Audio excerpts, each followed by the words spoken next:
이것만 알면 경매 전문가. 오늘은 선순위 전세건에 대해서 자세히 살펴보겠습니다. 특히 대항력 갖춘 선순위 전세건자가 경매 신청을 했거나 배당 요구한 경우에는 어떻게 되는지, 또 그 반대의 경우에는 어떻게 되나 살펴보겠습니다. 좋아요, 구독 꾹 눌러주시면 고맙겠습니다. 이걸 모르면은 이런 사건 경매 입찰했다가는 폭망할 수 있습니다.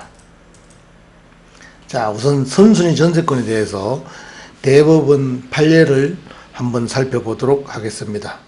전세건과 주택임대차보호법상의 대항력을 갖추는 것은 자신의 지위를 강화하기 위한 것이지 원래 가졌던 권리를 포기하고 다른 권리로 대체하려는 것은 아니라고 합니다. 대법원 판례 2010마의 900 결정입니다. 2010년 7월 26일자.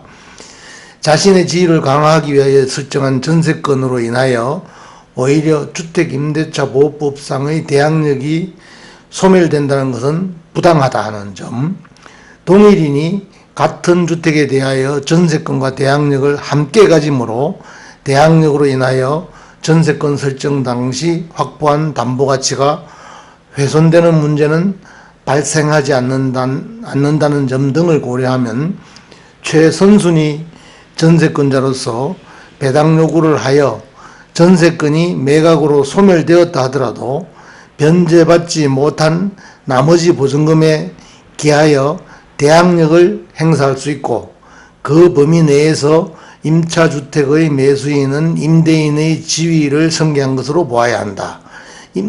못 받은 것에 대해서는 임대인의 지위를 성기한 것으로 보아야 한다. 여기서 매수인이라는 얘기는 낙찰받은 사람을 얘기하는 거죠. 그렇기 때문에 배당받지 못한 전세 잔여금에 대해서는 낙찰자가 별도로 인수해야 된다, 이런 얘기를 하는 겁니다. 이게 자, 좀 더 자세히 살펴보면은 대항력 있는 선순위 전세건자가 배당 요구 종기일까지 배당 요구를 하거나 경매 신청 채권자인 경우에 전세 금액보다 낮게 낙찰되면 낙찰자가 나머지 전세금을 별도로 인수해야 된다. 앞에 여기 대법원 판례 내용한 내용이 이 설명의 경우이거든요. 여기 보면 제가 뭐 3억 마이너스 1억 2,289만 원은 1억 7,711만 원이다.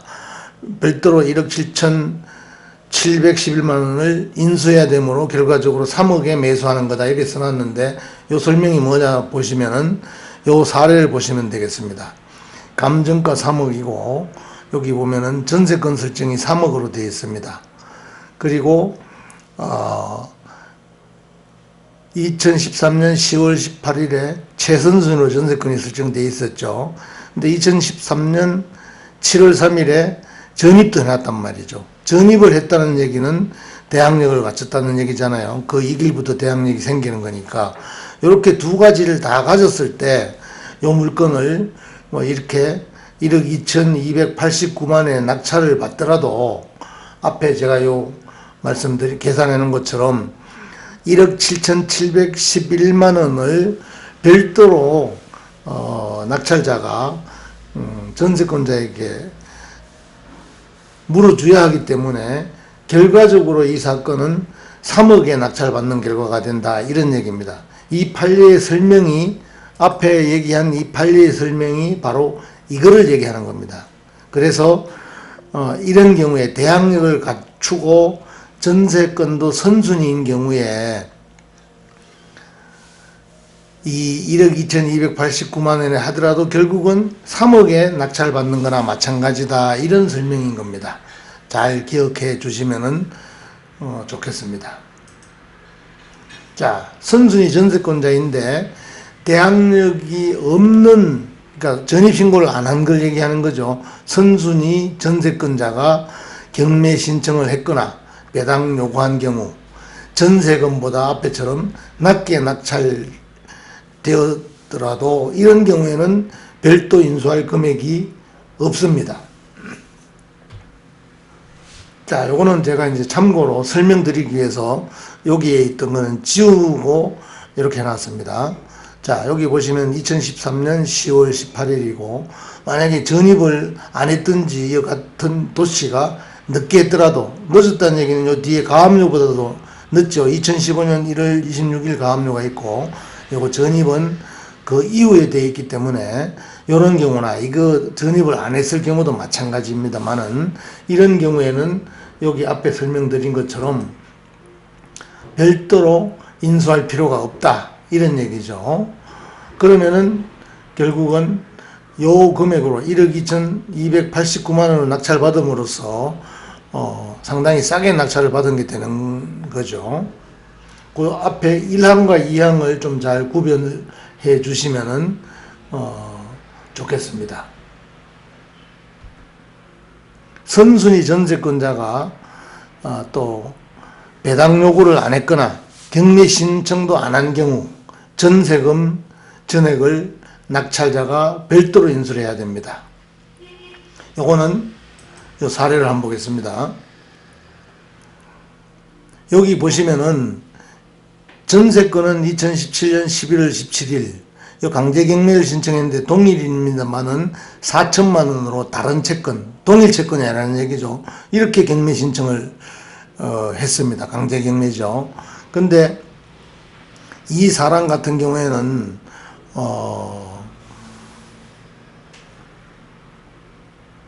5억 7천에 대해서 낙찰자가 이 사람의 전세금에 대해서는 별도로 인수를 해줘야 되거든요. 그래서 이게 감정가가 7억 6,700, 이게 제가 시세를 조사해 보니까 이 평수가 전용 34.44평이 8억 2천에서 8억 5천까지 나오더라고요. 그럼에도 불구하고 계속 유찰이 되었습니다. 유찰된 이유는 5억 7천을 별도로 인수해야 되니까 2억 5천 100이잖아요. 최저 금액이. 이 금액에 하더라도 2억 5천하고 5억 2천을 더하면 8억 2천이거든요. 8억 2천이 시세라면은 2억 5천에 받더라도 5억 7천을 별도 인수, 즉 물어줘야 되기 때문에 시세보다 싼 게 없는 거죠. 그러니까 2억 5천 100일 때는 낙찰 받으면 안 되고 좀 더 가격이 내려갔을 때 그때 낙찰을 받아야 된다, 이런 얘기입니다. 앞에도 제가 여기 매각물금명세서에 대해서는 뭐 이렇게 별도로 보여드리지 않고 설명만 했습니다만은 요 사건 같은 경우에는 배당 요구를 전혀 하지 않았습니다. 여기 매각물금명세에서 보면은 배당 요구를 했느냐 안 했느냐 여기 나타나거든요. 그래서 이 사건은 5억 7천만 원을 별도로 인수를 해야 되기 때문에 이 사건 말씀드리는 겁니다. 그만큼 더 가격이 내려갔을 때 해야 된다, 이런 얘기입니다. 제가 선순위 전세권에 대해서 세 종류의 설명을 드렸습니다. 잘 기억해 주시면은 나중에 이런 사건에 입찰하셨을 때 도움이 될 것으로 생각이 됩니다. 자료는 디지털 태인하고 대법원 경매에서 가져왔습니다. 이 강의를 듣고도 이해가지 않으면 전문가에 의뢰해서 입찰하시기를 당부드립니다. 감사합니다.